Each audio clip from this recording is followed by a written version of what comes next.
2:14.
Finally, come into her own. Kind of get some gumption. Good evening. We're going to call the regular school committee meeting of Monday, May 18th to order. Before we rise and salute the flags, though, I would like to recognize the passing of Sam Pollock, a longtime school committee member and community member. He was on our board for, I believe, over a decade. He also helped lead our redistricting committee a number of years ago, so I had the pleasure of serving right beside him. But he passed away, and I would like to honor him with a moment of silence.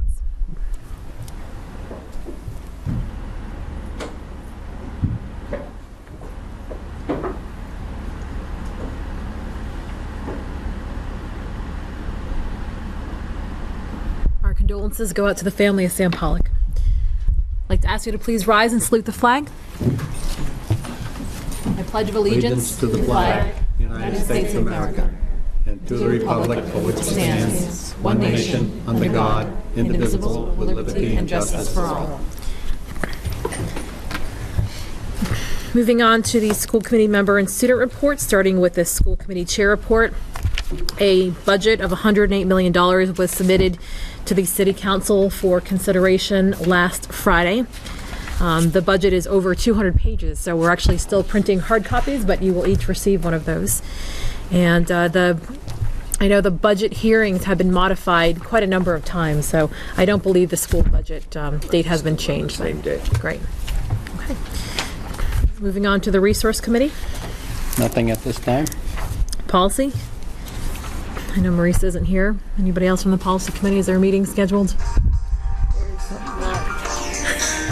isn't one scheduled right now, but that'll be upcoming. We'll get a date back to you. Student support, I believe, just met. And Sally's on the phone, so we're going to move on to school personnel. School personnel, we held a meeting this afternoon to prepare for our first negotiation meeting tomorrow from 3:30 to 6 with the Teachers Association. Okay. We're going to move on to the student report then. So I just got a text 5 seconds ago saying that the softball team made districts. All right. Oh, yeah. Congratulations to them. That's And then, Timing. prom was Saturday night, which is a lot of fun. And I want to thank the prom committee and Fitchburg High for coordinating such an awesome event. AP tests, for the most part, are all over, which is really exciting. The relays is on Thursday at Crocker. And it's a long tradition, so I hope all of you can get there. That's on the 21st, and then graduation is on June 5th at 6 at Crocker. So that's really exciting too. Okay. Do you have the score of the softball team? Did they? I don't. No, it's not important. Makes them 9 and 5, I believe. Yeah. Yeah. That's great. great. I have to Nice. say, as a former softball player for Fitchburg High, I'm so happy they're Yeah. having this success this year. Yep. Yes, they are. Tremendous commitment too throughout the winter. The clinics that a lot of people ran attracted really age 6 through Yeah. 18. So that was pretty cool. And I know while there was still snow on the field, they were practicing in the gym at 6 in the morning every day before Wow. school. That's fantastic. Dedication. Yep. Really great. They haven't made the districts in a while. Yeah. Hard work. Yeah. I was on the first softball team at Fitchburg High. Yes. Right. This is even better. I was the starting shortstop. Wow. That's great. We did not make districts. We laid the foundation. We did. We set the bar high. You played for Coach Alario? Was it? No, it was Crutchfield? I played Sango. It was, Sango. Was it Sango? yes. All right. Well, the segue of Old Home Week. Sorry. Sally has to go home because her brother just came home, so I'm going to give the floor to Sally. Yeah, and I'm sorry, everyone. We're just going to go one thing out of order. I just also heard from Megan Boisvert, who's not able to be here, our representative from Fitchburg High School. I'd like to ask Judy Reardon to come and sit. So I just put a newsletter for Twin City Paws in front of everyone, and for the last 5 years, I've been involved in pet care education and in the schools and doing presentations. And Judy, who's a real activist in our community, has been helping. She's a volunteer with Twin City Paws, and she personally has helped 44 cats find homes, get veterinary care, spay, neuter, and the rest. But the most exciting thing is, and why we're here tonight, is to talk about Twin City Paws Pet Club at the high school, which started this fall. So Judy. We've done a lot with Twin City Paws at the school. The kids really like seeing the cats that me and Sally have brought into the school. We do a lot of activities with the children. They've actually made cat toys, spoke to them about neutering, spaying the cats. We've done trips to Ahisma and to Petco, so the kids see that the cats that need to be adopted. I actually think it's good because educating the children about the cats and the dogs being spayed, neuter, Twin City Paws brings that to the children, and it helps them as well, and it cuts down our population of stray cats in the city of Fitchburg, which is awesome. So, Twin City Paws, and we collect cat food and dog food to help out families in need, which I have personally walked to elderly people's homes with cat food and dog food to help the elderly that couldn't get out in the winter. So it's a great program, and the kids actually like it. Yeah, and we've done after school. We did some after school sessions in the fall, and Mr. Roche at the high school has been really generous and supportive. And we've been going actually when there's been testing. So when there's been testing, we've been going at lunchtime, and Judy has a therapy cat in training, PETA, and I have Wendell Cat, who's registered with Tufts. And we've met a lot of kids, and we've also had a lot of kids kind of meet each other, like at our table in the cafeteria during lunch. But again, sharing the information about spay and neuter, letting people know they can donate dog and cat food to Cleghorn Neighborhood Center, which also distributes it. So if you need dog or cat food, or you know someone who does, send them there. And also at the library and the municipal offices. But the field trip that we had at Ahimsa and Petco or PetSmart were really great. We had, I think, 8 students go to PetSmart. And we had Mr. Rojas kind of organize the bus. And we had kids learn about grooming opportunities for animals. And we had kids learn about all the rescue work that Ahimsa does. And we also got to meet a groomer who really kind of talked the kids through it. So there's this career component, which I think we're going to develop even further next year. So thank you, Judy, for coming. I'm glad, and thank you, Jana, for asking us. We try to present every year, and it's great to let you know Twin City Paws Pet Club. It's at the high school. We have our own little board in the caf. Thank you. Thank you. How many kids are in it? We started out with, I think it was 7, but it got bigger. As we stayed there, it got bigger, and I get a lot of messages from the kids because they know me, they see me. And a lot of the kids know me just from other things I do in the city. And they'll call me, there's a cat here, or there's a stray, who do we call? They do. That's great. And it works out. Yeah. And kids are actually learning not to go to a stray dog because you don't want to approach a stray not knowing how it's going to react. It might be friendly, but it might be frightened away from home. So it actually works out pretty well. Yeah, and because we're there at lunch, kids feel very comfortable kind of approaching. I mean, we have kids eat lunch with us. We have, and through the 4 lunch cycles. So we'll get there again before the end of certainly at least twice before the end of the school year. Oh yeah, they love when they see the cats coming in. They said we're the only school allowed to have a therapy cat, and they love it. Good. It brightens up their days, even if they're having a bad day. It's a lot of fun. Oh, good. So you've seen them? Yep. Shark Tank had a kitty cafe Friday night where I'm sure there'll be one opening in Fitchburg soon. Where you go for coffee and there are kittens roaming around all over the place. Yeah, well, we're working on it. Yeah, I'm sure you are. Coffee and kittens. Thank you. All right, thank you, everyone. All right, so because Ms. Cregan has to go, any other members of the Student Support Committee feel comfortable reporting on some of the items discussed today?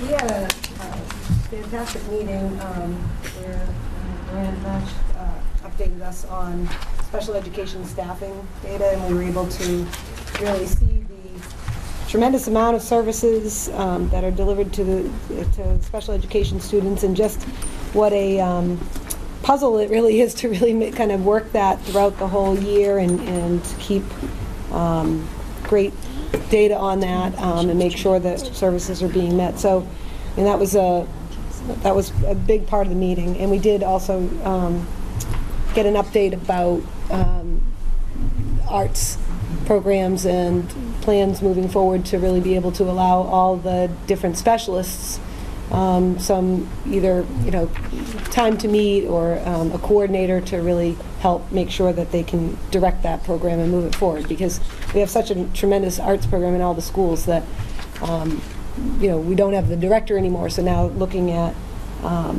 making that a stipended position. So we talked about that, and I think that was Summary. We're going to move on to the approval of the school committee meeting minutes, starting with April 6th. second. Any changes, amendments, Are we taking discussion? both? Is that it? Yeah, we're doing one at a time. Oh. All right, all in favor of April 6th approval of the meeting minutes? Aye. Any opposed? Motion passes. May 4th meeting minutes. The motion, accept May 4th meeting. Second. Questions, amendments? All in favor, say aye. Aye. Any opposed? Motion passes. All right, any business for us? I have one item. I'm not sure if any of you received the email from Senator Pat Jalen. She's on the Joint Education Committee. I think this is worth us reading. This was sent on Friday. Hello, school committee members. I'm sure you know, but Senator Chang Diaz and Hedlund filed for full charter reimbursement. As you know, this is one of the items cut. Senator Goby and Humison and Hedlund filed for regional school transportation. Senator Lovely filed for McKinney-Vento, and Senator Joyce for full-day kindergarten. In translation, these are items that were cut. These are items that affect us. And these senators have filed for amendments to fund these items. I hope you will all do everything you can to find a co-sponsor, especially for Senator Chang Diaz's amendment on charter reimbursement. We are likely to get something, but the amounts depend on senators weighing in and making it a priority. On the charter reimbursement, you can find your own district's impact on the Department of Education website. The overall effect of the shortfalls in charter reimbursement and other accounts, plus a 25 per pupil minimum aid, is very uneven. The shortfalls are large and primarily affect urban districts that educate poor children.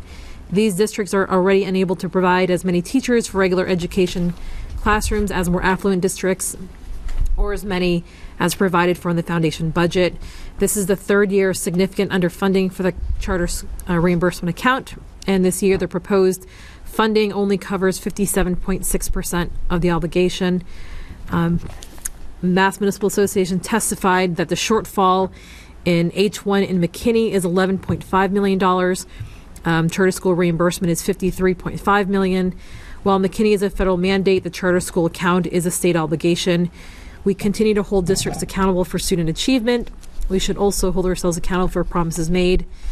There's just a little bit more about what some places specifically get, but for the full day kindergarten, this is something that will affect us several hundreds of thousands of dollars. I think $300,000 or $400,000 potentially.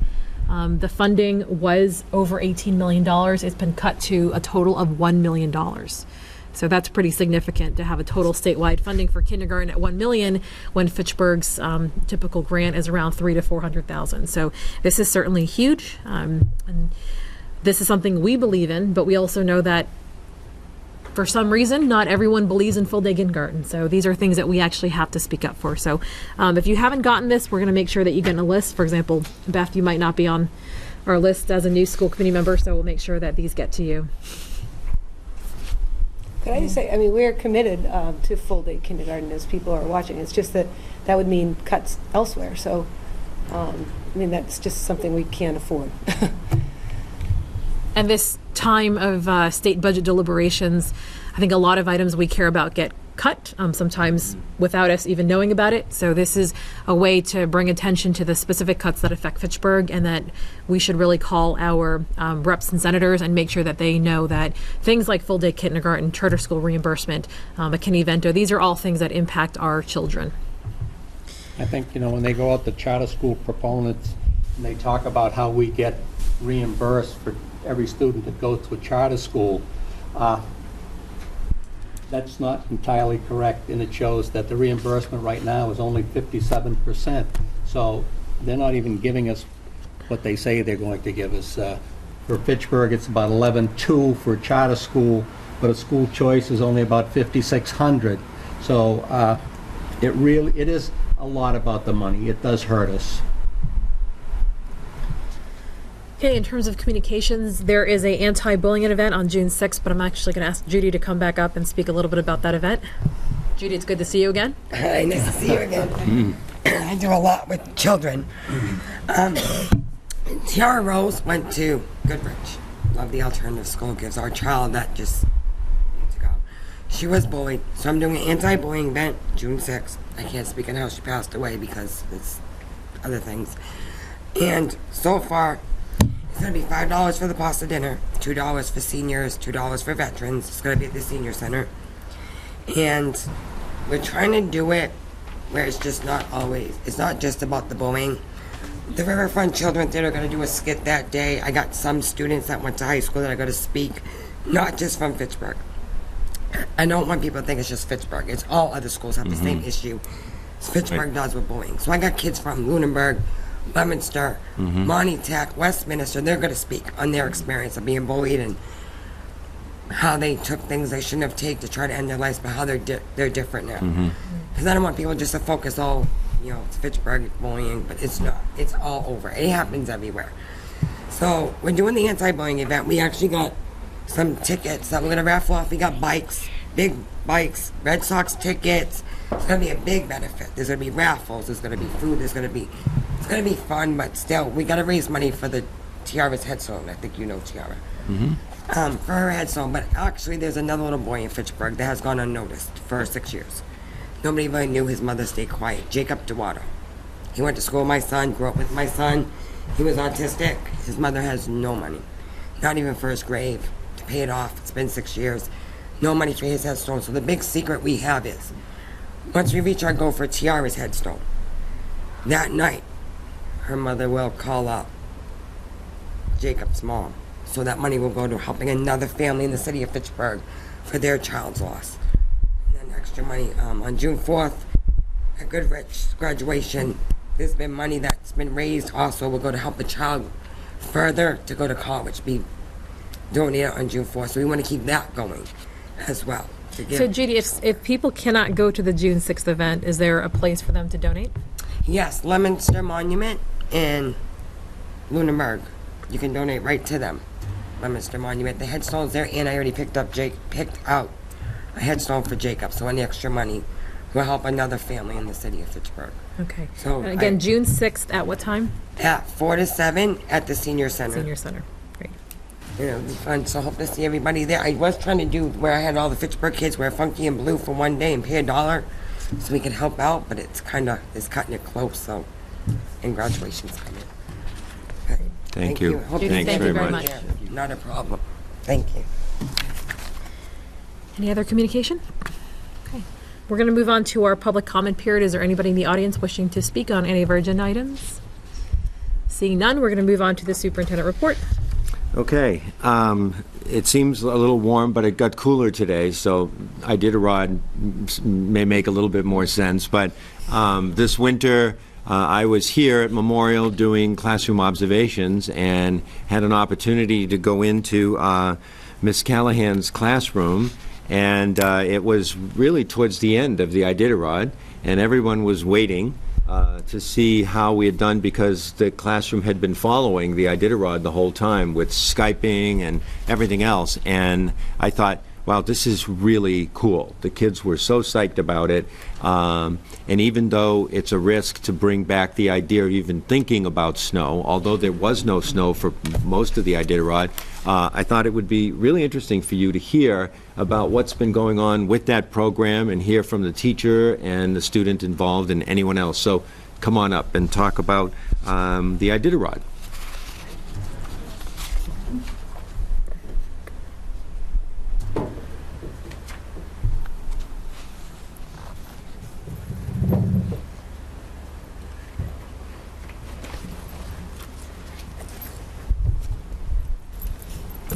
Have a seat. I'd like to thank you for inviting us. I'm Chris Callahan. I teach 5th grade math and social studies here at Memorial, and I brought Kavian McGinnis and Eric Pineda with me.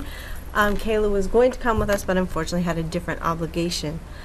I actually had the opportunity 2 years ago to go to Alaska to go to summer camp for teachers with 2 other colleagues, where we got a chance to get firsthand information about the Iditarod.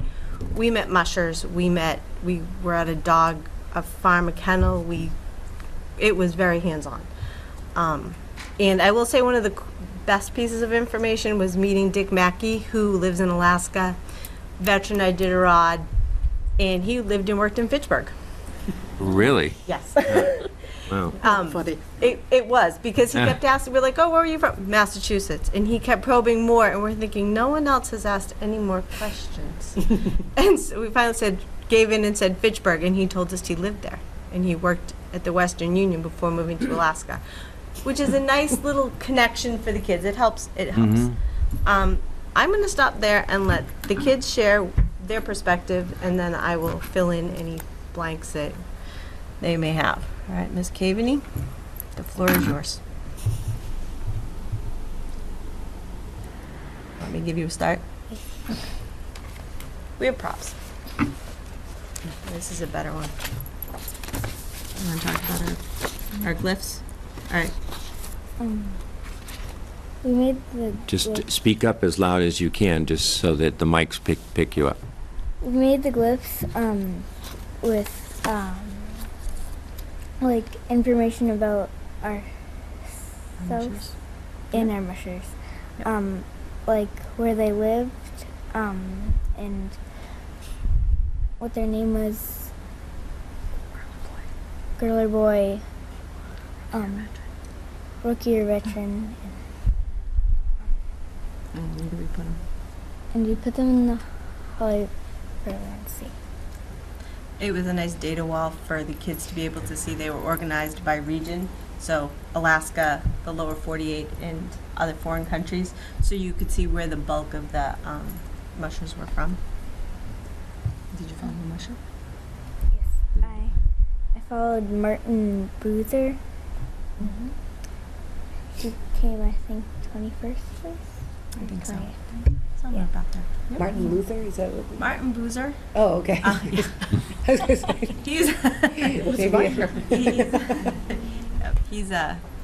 He's a longtime veteran. okay. Are you good? You want Eric to talk now? All right, Eric.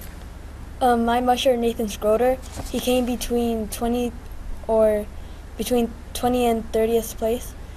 And we were on the Chromebooks and we searched information about them. And I noticed that my musher, he was 37 years old. And we also, during class, we kept track on our mushrooms with a tracking sheet, what place they were in and how many dogs they lost and what time and the date they came in and out, and to rest at checkpoints. Eric hit on how this whole thing came about, which was looking for something to spice up math class and get them onto technology. Having the Chromebooks this year was fabulous for that, because once a week I was able to get all my math classes onto the computers. We did some scavenger hunts to look up information. My homeroom researched Alaskan cultures. All the students researched their mushers with whatever information was out there. They were able to go home, and if they have internet access, a lot of them were home on their computers, generating conversation at home. I know Mrs. Pierce's daughter was in the first year, and she and I were often at home on the same spots on the webpage trying to figure the race out. The first year was She was a always learning. excited about that. The first year was rough. I had no idea we literally watched someone go from first place to 50th during the course of the day. And we didn't understand why. A mandatory 24-hour rest. Once we had that, exactly, but we're all day. And if you can't find that information quickly, the deal was I'd go home and report back the next day. But Elise and I were on it pretty much at the same time. We rope in all the 5th grades. We do a math race where all the 5th graders do the same warm-ups each day, and they race along the trail. I put a trail on the bulletin board, and they try to race to see who can get to the end first. There are prizes, just like in the Iditarod, there are prizes along the way, so each class that got to that checkpoint, also got little prizes, pencils, erasers, nothing fancy. But they loved it, and they all followed a musher. It was great. We had contests to caption pictures. I think this year's favorite comment was, Miss Callahan, I got my mother to go on find Iditarod on Facebook. But that's where the best updates are. It's great. I will say that I get to know more 5th graders that way because everybody's involved and they have to pass the bulletin board on their way in the building every morning. So I will make sure I'm out in the hallway putting something up, and they'll stop by, they'll talk. I've had a few getting drinks, and the bubbler's right outside my room, and sneak down the hallway to check their standing, where are they on the trail. They're also following a musher as a class, so they want to know where their musher is. It's fabulous. Mr. Ravenel was there as we had the live feed up waiting for the first musher to come in. It usually doesn't happen at school. This year we were able to watch, what did we get, 3 or 4 in the first during school? So we had the live feed up all day, and we did other things besides watch Iditarod that day, but just to be clear, we did more than that. But they were at least able to see it, and so when it happened, we brought the ESL kids from next door in. Quick, somebody's coming in. We brought the special education class from next door. Come, quick, come in, come in. It's fabulous. I enjoy it.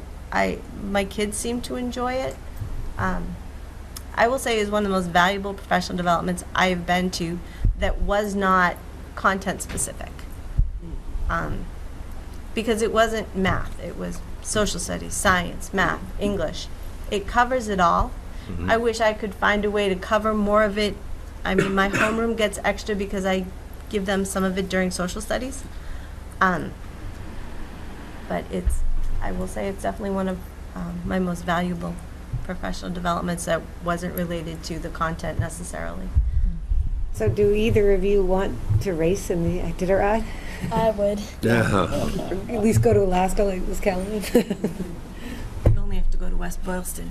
I'll fill you in. Well, we already know that there's one musher from Fitchburg that's gone, so if there's one, there can be more.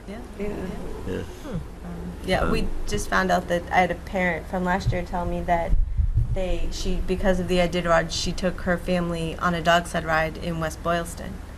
And their son apparently did the junior Iditarod.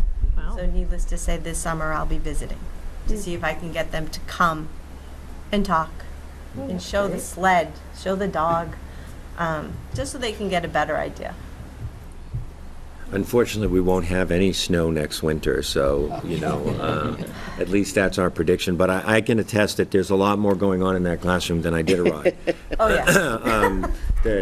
There was things all over the classroom. The kids were actually doing math, and this was just in the background. Right. And it was an exciting time because they were actually waiting, live for the first racer to come in. But there was just a lot of enthusiasm for that whole project. We enjoy it. Did I miss anything important? Not really. Okay. Can I ask if you learned anything that really surprised you about the racers or the... I learned many things about it. You what? I learned many things about it. Many things.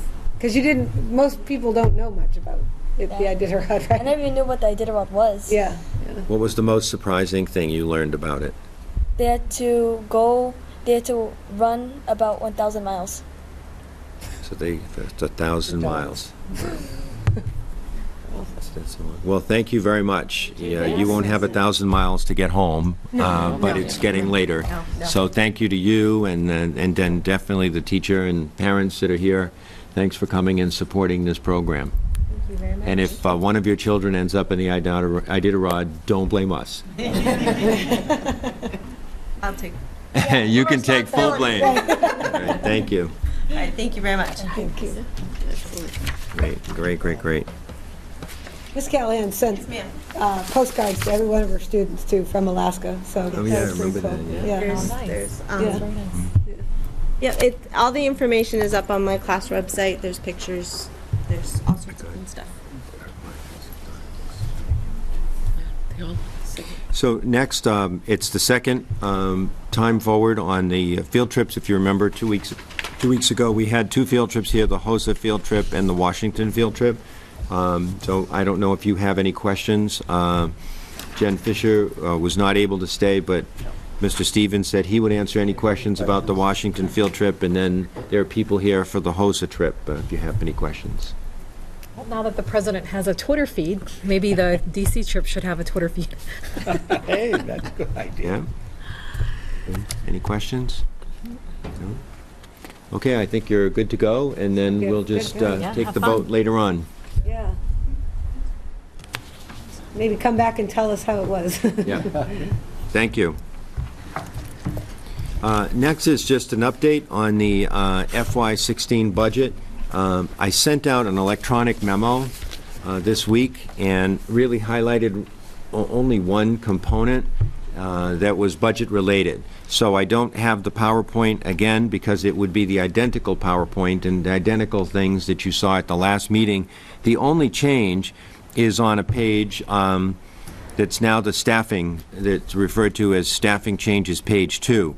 And we have been in conversation with McKay Arts Academy over the last month, really trying to look at the configuration of the school and whether the organization of the administration of the school and the administrative resources meet the needs of the school. So in those conversations, one of the topics was the unique nature of a pre-K to 8 school. In most of our schools, the resources and the issues and everything surrounding it is pretty identified as either elementary or middle school, because McKay has the full gamut. The organization of the resources, it was not necessarily meeting the needs of the school. Now that said, they're also an innovation school, so there is an opportunity for them to look at their resources and say, what can we do and how can we reconfigure our existing resources to best meet the needs of the student body? So we had probably 2 or 3 different conversations about this, and I asked Lourdes, the principal, to go back and look at the existing resources in the school, and we've created graphs similar to the one you saw today for special education in terms of, what are the resources at each school, what are the needs. And Lourdes came back to us and said that they would like to reconfigure the administration, repurpose some of the funding in their existing resources to create a second vice principal position. And there would be someone who would be overseeing all of the responsibilities of discipline and evaluation and working with teachers at the elementary level, and then there would be a second person at the secondary or intermediate level, which would be 5 through 8. So in order to accomplish that task, and we spent a lot of time talking about what other schools have. Some schools have a home liaison, some schools have a security para, some schools have an in-house, different structures that are meeting the needs of the particular school. And Lourdes came back and said that they would be willing to forego their security para and their home liaison in order to make a contribution to the salary of this second administrator. Based on the conversations, and this was not only with me, this was also with Cabinet, looking at all the different aspects of it, based on those conversations, I really felt that they had made a solid case for this configuration at the only one of our pre-K to 8 schools. And I really felt the fact that they were able to look at their own staffing model, look at their own resources and say, we're willing to shift and repurpose those funds towards this that we think is important, that I felt comfortable in matching that and making up the difference to provide for that. So that added an additional 53, I think if I said an additional $53,000 to our budget as we move forward for FY16. So a couple of pages, mostly the staffing page, has been shifted and changed in order to make that accommodation. So the difference that I'm bringing forward to you tonight for discussion and potential approval is this additional configuration working with McKay Arts Academy. And Lourdes is here tonight so that if you had specific questions of her, she'd be willing to answer those. I think it's an excellent idea. I think it'll give Lourdes a lot of support. I think it will make the school stronger and safer. It's safe, but it also, helps to have that extra person. And years ago, I like to go back in time. A lot of times we did have 2 assistant principals in school, particularly the middle schools. And so it would not hurt. A lot of times, we also had an assistant principal with an intern, administrative intern. So it's kind of like getting back some of the things we used to have. So I'm very supportive of that, Lourdes. So to be clear, this is adding 53,000 that we Yes. are making up somewhere. Yes, yes. Their contribution is the 32,000. And that's the para and home liaison? The parent, the security para and the home liaison. And we went around on that, making sure that, you know, we weren't losing anything. So with the security para, that additional, we still have an adult now in the school who would have responsibilities to student discipline and you know, all of the things around a school that would create a safe environment. And then the other piece that we were concerned about was that ability to have a Spanish-speaking person available beyond Lourdes, so that if she's not available, there's someone there. That was possible within the home liaison. So right now, the McKay Arts Academy is looking, there'll be 2 openings potentially for these vice principals. And so when we advertise for them, we are going to put in there Spanish-speaking preferred. And that's actually something that we're putting in most of our job descriptions more and more, because to whatever extent we're able to add additional, you know, when we're replacing staff or adding additional staff, you know, that's something that a staff member brings to the district that's very helpful and necessary. So with this, you know, Lourdes is confident, and you've run it past your board, that, you know, there's nothing lost, there's more gained than there would be lost. I think the assistant principal has more authority than the para or the security person, and I think be very valuable. And that was one challenge that we would face, that the paraprofessional didn't really have any authority to make any decisions. So whatever response she was doing to a disciplinary issue, she had to come to an administrator, where an assistant principal would be able to make those decisions. And it would also allow us to be more proactive when it comes to discipline rather than reactive.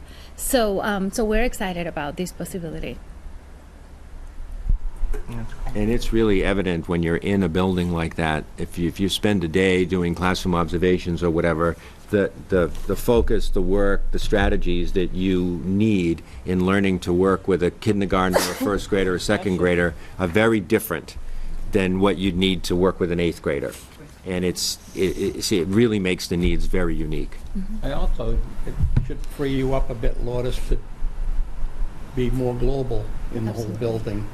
Right, you know, and now you may concentrate on one area, or, you know, now you'll be able to oversee everything. Right. With an assistant principal for elementary and assistant principal for middle.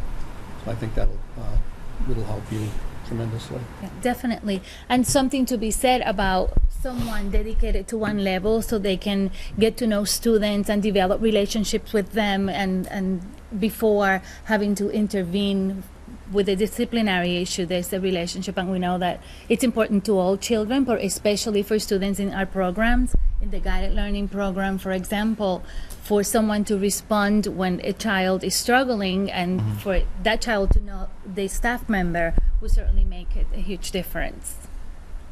I can understand responding to a first grader and then have to respond to an 8th grader right after, you know. Yeah. Yeah.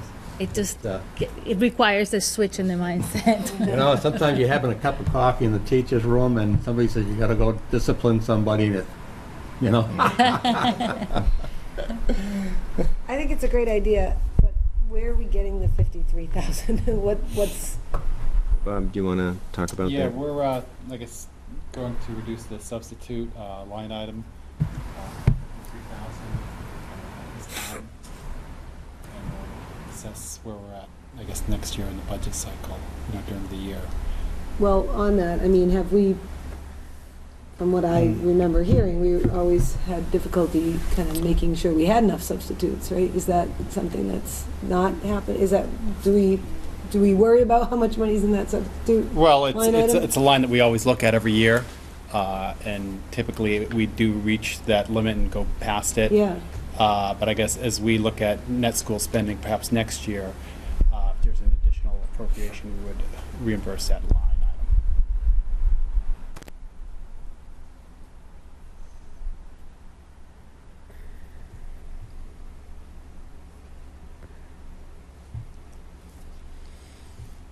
Any other questions?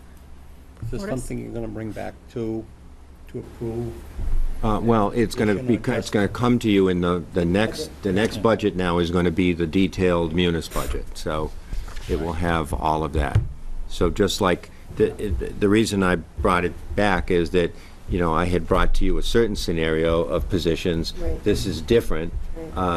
So you needed to see it and know it and, you know, incorporate it into the thinking of the whole budget. So now the next time we come forward will be the final budget session, and it'll be, you know, the more complete budget with the munis document and everything else. Will you give Lourdes the go-ahead so she can start interviewing? Yes, and get? if this is, so you know... We want to get the best person possible, and Because we don't want to wait. we're advertising all of these positions right now, so it would be in the same spirit that we're already, you know, we talked about 2 additional sped positions. So all those positions we've been talking about, we're advertising those now, because we really need to get out there as soon as possible to access, you know, the best candidates. Will they start July 1st, or will they start? If we get the right person. Okay. Okay, all right, well, thank you, Lourdes. Thank you very much. So other than that, the document you have, the second one you got is identical to the one you had before. School choice funds. So there's an appropriation for school choice funds, and I know, Jean, you had some questions about the footsteps to brilliance. There have been a lot of changes to our approach since we first came here. With it was originally the whole city and all, and since then we've been negotiating a more limited plan, which would be in coordination with the North of Maine initiative, and there's some of the funding from that. So the amounts that you see here are only partial amounts for funding the program. I haven't been at the last meeting or so. Bob has been there in terms of some of the money pieces, and I know Paula has been there. So if you have some specific questions about that, either one of them could answer them. Well, I will say, I mean, I looked at the line items and I got a little nervous because I felt like I don't really understand what this money does for us and what, and it's a significant amount of money, like the 14,345, and then followed up with the 23,000 to get devices. So personally, I would like to really have a better sense of how all of that gets spent and what we actually get delivered. So originally, when I first brought this forward, we were looking at an amount of $230,000. Yeah. So this was a huge amount of money. More like that was going to be 380. All right, 380. But that was going to be for the whole city. Yeah, that was going to be for Part of the the whole appeal. city and for full implementation. So what we've been working on all year is trying to see who are our funding partners out there, how can we cobble this together, and what can we do. It turned out that our most accessible partner was this North of Maine component. And the focus there is on a small area of the city. So the work was to do that and then to use that and create a baseline so that we would be able to compare the results in that small area and the results in the rest of the city. At the same time, we crunched it down. Paula did some work looking at the curriculum, Fitchburg State, Annette Sullivan and folks there, and really came back to say they felt that the greatest impact, and correct me after, would be on the preschool and kindergarten level. Preschool, so mostly preschool. At McKay? So that it, no, everywhere, all. Including our, all kindergarten. including All our, all preschool, preschool, not kindergarten. including our non-public school partners. Mock, Head So Start. all of the private preschools. So that's where we left it. So that this 14,345 and the 23,000 does not represent a full funding of that, and either one of you could do a better job of Right. giving the details of that funding. So technology would go into all of Our those? preschools. This Our money is preschools. sort of our share of this project. Mhm. We have a meeting Friday with partners. The subscription on a per pupil annual basis is about $69 a student. So we start the year, Fitchburg Public Schools, with about 130 preschoolers. We end the year with about 180. So we were looking at that 175 range in order to pilot this for this year to collect some data. Data on usage, data on impact in the home through parent survey focus groups, research. The university is going to hopefully invest some funds so that we're looking as kind of a research venue to see what does this look like. We're talking about 3 to 5 year olds. We've run this out at our Title I family events, the North of Maine evening, the Saturday literacy fair, and we're rolling it out with Rowan with preschool teachers on this Friday. And it's kind of an orientation, observation of how kids deal with this. And at the public events, the young children, we had kids glued to the units during the Title I literacy and math fair. It's the Footsteps to Brilliance platform. It's built on a gaming platform, so it's a very engaging, facile touch screen. You can use a mouse or a stylus, but it works better with a touch screen. Write your own books, read your books, have the books read to them, have the books translated, games with vocabulary, words, pictures, so that it's really a very highly interactive, engaging application. And really, really accessible to those 3 to 5 year olds. And the premise behind it is to help address that 30 million word gap. Right.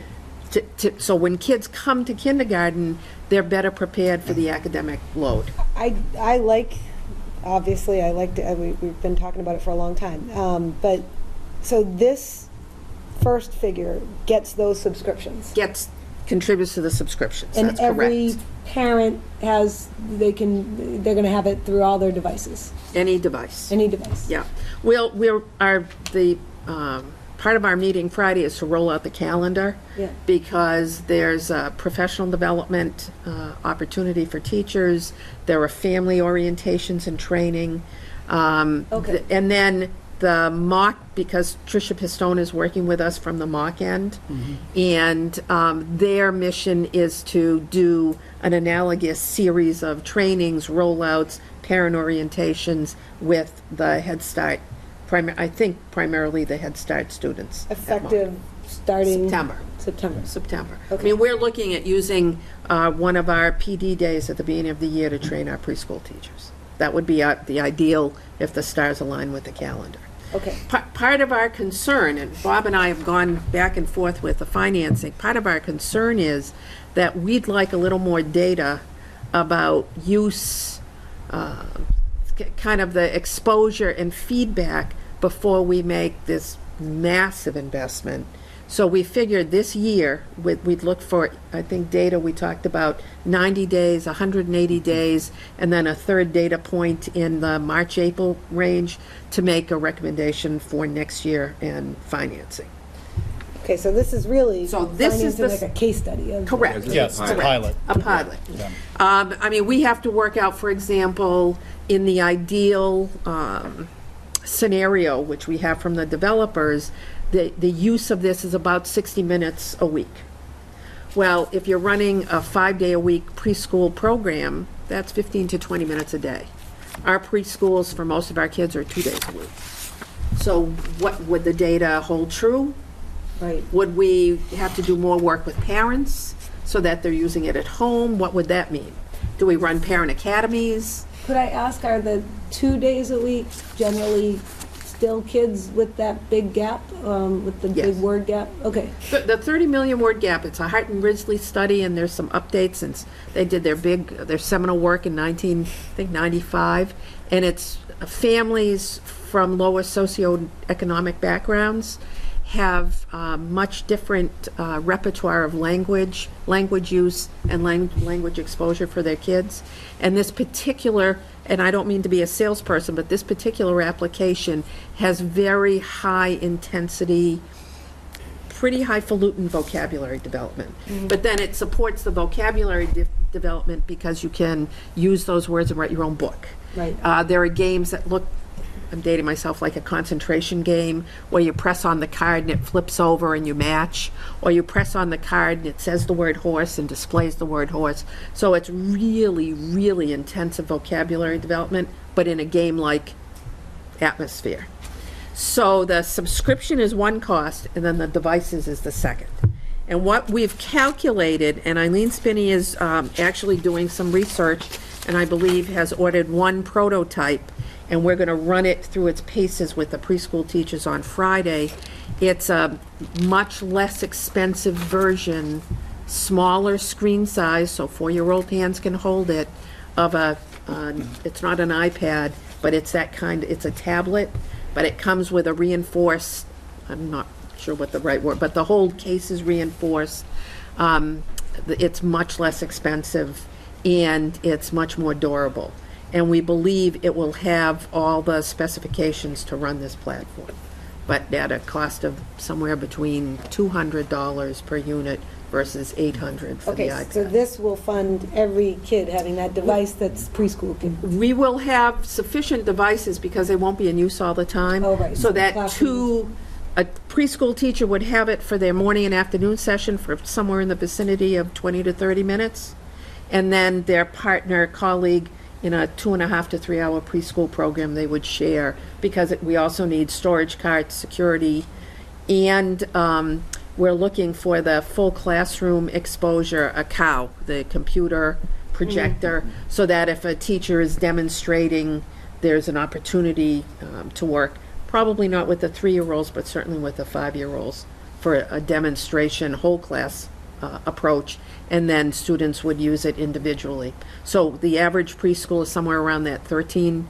So if we had a unit of 15 or a card of 30, that would be sufficient numbers to share. Okay. So these kids for this pilot, then they would have family subscriptions, so I know that was part of the allure. Yes. The subscription would go home with the Would go kid. home with the kid, so could More use folks. on any, and. Correct. And the other nice piece of this is, and this, it's been a while since, but this is a collaboration with all of our private preschool partners. Yeah. And it's a good investment for us because Everybody's most of getting the those. same instruction. Right, they're gonna get the same exposure, the same opportunity, the collaboration is great, and those kids are gonna come to us.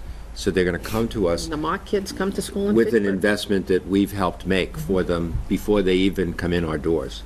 Yeah, that's the part I loved about the program, that we're investing in our kids even before they become our kids, technically, for Pittsburgh Public Schools, but. So I believe, I can't remember This is just exactly, a I think the subscription number is 350 units.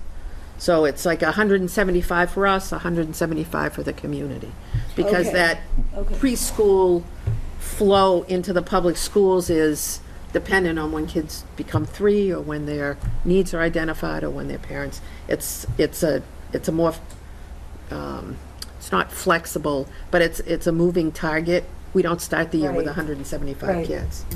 So. And the document, there's been, the document that actually talks about all this and spells all this out has been pretty fluid as the whole thing has changed. So I don't know whether that would be ready after Friday's meeting, but whenever that would be ready, we'll make that available to you, and it'll explain all of the different components of this, the partners, how many people, all that kind of stuff. And I think it's a great investment, Jane, because we can't count on the legislature to provide funds for us to do preschool and kindergarten. We have to do it ourselves. And I think the 3-year-olds are going to do very well on those. Because my 2-year-old granddaughter uses my iPad when she comes every time. and she can maneuver that better than I can. So, I just wanted to see what we're, what our plan is, Yeah, because I right. hadn't Yeah. seen the plan, and I Yeah. also Yeah. wanted to know, when we expect that we would actually get usable information from Yeah. it. Like, do you think Yeah. we're at the end of the year? Is that kind of what they Oh, no, sell we're- it as? we're or in- right 90 away? days. No. 90 days. you We're, said. we're 90 days. anticipating, I mean, there's a back of the house reporting feature to this. Yeah. That you can collect information, words read, amount of Okay. time Yeah, spent. I remember I mean, that. there's a whole data collection. I think, though, in fairness, it would take a little bit of time to ramp it up. So we're thinking after 90 days, we should be able to have some good data. And then definitely by mid-year. And then you look to triangulate your data. So because of the changing enrollment patterns, we'd need to see something before the last sort of quarter that Right. might be new students. Because to move from this to the bigger investment is several $100,000. Right. So we'd like to get some information before we make that kind of recommendation.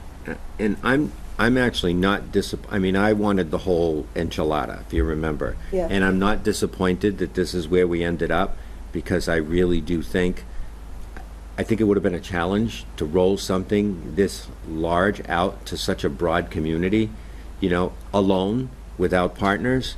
So now we've got this targeted focus on the preschool, and we're doing it with partners. Right. And not only partners with the preschools, but also funding partners, commitments from other funding sources, including Fitchburg State and others. So I think in the end, it took longer than I had hoped, and it's less than I had hoped, but I think it's going to have a better impact and be more doable as we roll it out in September. Could we find out what the preschool teachers think about it? I mean, we'll is that find something out we on could Friday. report? Or, well, even if once, I mean, I think I'm definitely supporting this at this point, but I Yeah. would like to, I'd be curious what they think of it all when it all is said and done. Well, those are those are good questions, and I would hope, I'd like to see that sometime in the middle of next year, we'll have some teachers here, Yeah. some of our private partners in preschools, some students and some parents to come here and show you what have you invested in, Yeah. and what's the return on it. So if I could just sort of editorialize on the larger project. So we are trying to figure out how we build an education system that actually educates kids and lifts them and families out of poverty. I mean, I've actually been to government leadership events in Boston where we were told the best way to improve your education system is to bring in wealthier people with better educated kids, which is really interesting. But we're actually told these kinds of things. And if you think about it, there are many communities that are doing that. And that, I mean, you're saying, like, what's all that money going to education for? And maybe that's why people are trying to take money out of education and privatize things. So what we're doing with, and we've got the Working Cities, and we have the Health Foundation of Central Massachusetts, and we have other partners who are looking specifically at data to say, we are going to look at these, 6 major categories like public safety, social cohesion, housing, education, and so on. And we're going to look at sub-targets within those in our 2 poor census tract areas in Fitchburg, and we're going to measure what has impact on the families. And we actually have grants to hire family liaisons who work with the families so that you're not just a number. So instead of saying, wow, this census tract is doing better, well, you just gentrified the neighborhood and you kicked everybody out and you brought in people and they have better outcomes, that doesn't actually mean that your public dollar is actually doing anything. But this is one of the big controversies that exist. This is why the partners want to see what we're doing now. So if we can provide this data that shows that, for example, that this kind of early childhood literacy effort, I mean, I've talked to state politicians who have said, sure, I believe in early childhood education. Yeah, kindergarten is great. These are the same politicians that are cutting kindergarten, and that's not even what I consider to be early childhood education, right? So if this data shows that we are actually lifting people out of poverty, if we're turning around neighborhoods and actual people who might, necessarily make $20,000, now they're going to make $60,000 in their lifetime. If this saves us from providing specialists in school to get them to catch up, I mean, this is huge. So this project in North of Maine is going to go on for at least several years. So these children, these preschoolers, we're also looking at their housing impacts. We're looking at what we're doing with social cohesion, how they feel about the neighborhood, how many neighbors they know, and to see which of those things are going to lift those kids out of poverty in the long run. So it's really great because this is putting attention on an issue. A lot of this kind of stuff that happens on a very macro. They'll look at state data. This is looking at 2 census tracts in one community, and I think this is going to be great for all of us to see. Yeah. Paula, can we continue this for another year? Oh, yeah. I mean, we don't have to all take the whole enchilada off. No, the plan is that this will roll out, that this will be successful, and that we'll continue to, try to channel. Fund the same way next year. Well, and also we're working with Fitchburg State, and they're talking about if this goes well, this is a good model to go for other grants because of, we'd have data, we have this collaboration of 4 or 5 different groups working together. So our goal is this is just going to increase, but we're just not starting with the here's all the money, here's the whole program.